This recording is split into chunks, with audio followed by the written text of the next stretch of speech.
putting an end to identity politics. This is the Kevin Jackson Radio Show.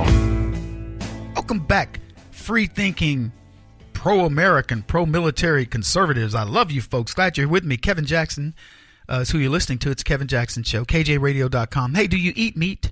I'm just curious. Do we have meat eaters out there? You guys, look, I know you eat meat. You got a plate of meat on your table right there.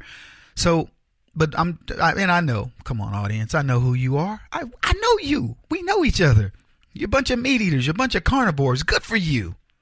Yeah, that's the way it was. That was the way it was meant to be. It's like asking a lion, hey, lion, are you a meat eater? Of course he's a meat eater. Bear, are you a meat eater? No, I'm an omnivore, but I will eat some meat. Oh, yeah. You know?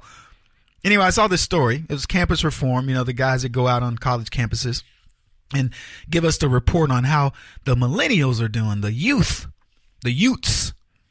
Pennsylvania State University sociology professor recently argued that eating meat perpetuates hegemonic masculinity and gender hegemony. And I always wonder, why do these leftists want to use such big words? They want us to think that they are so important. Why couldn't you just say authority? Power, command, leadership, hegemony. Yeah, most of you don't feel bad if you didn't know what hegemony meant. Believe me, 99.9% of the country doesn't know what the word is. Eating meat is masculine authority. Now that's something everybody would have understood, but they want you to have to go look up hegemony. Okay, so eating meat is masculine authority, according to this professor. In the most recent issue of the Journal of Feminist Geography, okay, as if I needed to know that even existed, Professor Anne Delesio Parson argued that hegemonic masculinity implies an imperative to eat meat. So, this authoritative man figure means you got to eat meat. And she says that helps reify other powerful hierarchies as well. Do you need a translator? Why do they do this? Academia wants to see that's the ruse of academia. You see something like perpetuates hegemonic masculinity and you're like, oh my God, they are so smart. Look at them. And you don't even think about, they're saying eating meat is a sign of masculine authority, like a men having power over you. Eating meat. What, as opposed to eating vegetables? But that's what they say. To study the link between masculinity and meat, Delesio Parson interviewed 23 vegetarians who live, what's it say here? Who live in Argentina, and probed how they deal with the country's, quote, meat-centric culture, finding that being vegetarian itself is a political act. Vegetarians also contribute to the destabilization, they say, of the gender binary. So if you are a vegetarian, you are destabilizing the gender binary, meaning male, female, because you're siding with feminists, leftists, and therefore you're doing your part to save the planet. And here's what she goes on to say. The decision to become vegetarian does not itself destabilize gender, but the subsequent social interactions between vegetarians and meat eaters demand gender enactment or resistance. I don't even know what that means, but I guess what she's saying is when we meet with meat eaters, we get to go, you eat meat, you meanies, because I don't get this. Refusing meat, she goes on to say, therefore presents opportunities in each social interaction for the binary to be called into question. We pay for this crap. I want to just stop and let you know we fund this kind of nonsense in academia. This woman is studying the idea that eating meat means you're trying to be dominant over women. Look, let me tell you this. When I eat meat, I ain't even thinking about women. For the most part, I'm just like going, this is a delicious piece of steak right here. I'm not going, thank the Lord I can assert my dominance over the women. I just go, dude, this is one of the best steaks I've ever eaten. Whoa.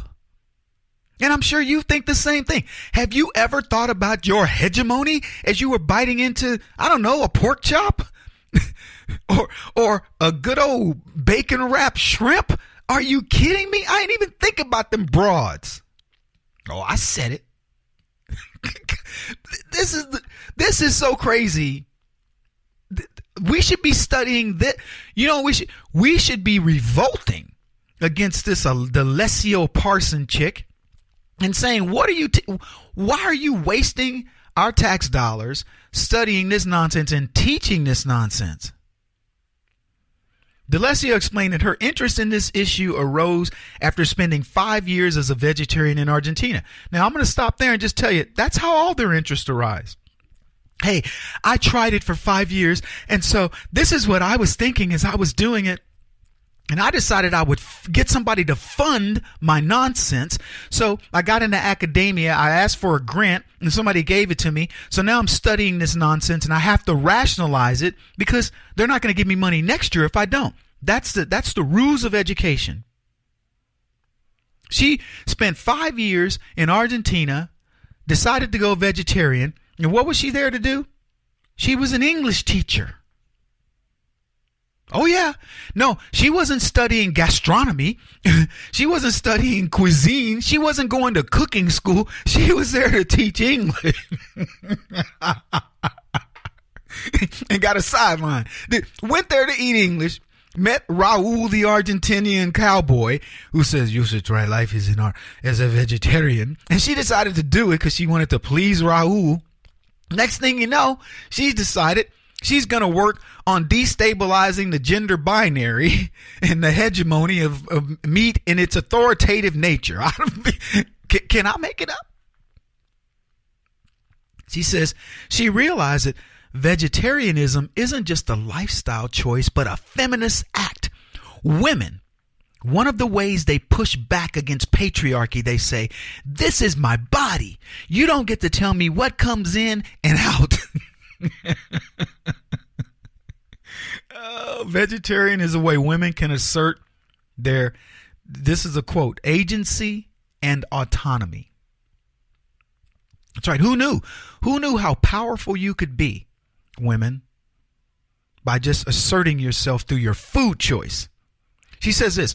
She noticed characteristics unique to male vegetarians, asserting that though many men in Argentina, quote, still have this very hegemonic masculinity traits, male vegetarians seem more egalitarian and respectful and more open about talking about how sexism exists. In other words, those are your eunuchs.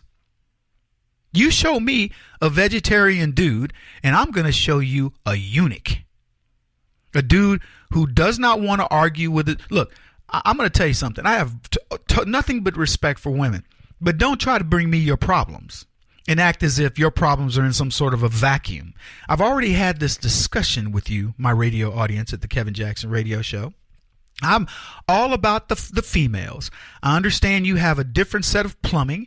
You've got fallopian tubes and uteruses and things like that. I get it. But you know what? We got stuff y'all don't have. We men do. We have our issues, and you don't see us walking around complaining. I know for a fact there's penis cancer. I don't think there's ever been a woman in the history of man, did you hear that? Did you check that out? That has had penis cancer. Now, we hear about ovarian cancer a lot. Yeah. And I don't know whether you get how often penis cancer occurs, because it's probably not talked about, because we dudes don't go around going, yeah, you know, that penis cancer outbreak it's pretty bad. We don't say it. We just deal with it. You got testicular cancer outside of old boy that rode the bike, Lance, what's his face? We don't really talk about it. We just go whatever. Prostate cancer comes up. They talk about prostate cancer. Get your screening, get it done. But you talk about breast cancer. There's breast cancer awareness, and they got people running and all kinds of stuff. Prostate cancer, man, ain't a dude gonna get on a bike, gonna run, gonna swim for you. Nothing. Oh, sorry, old boy. Deal with it. We laugh it off.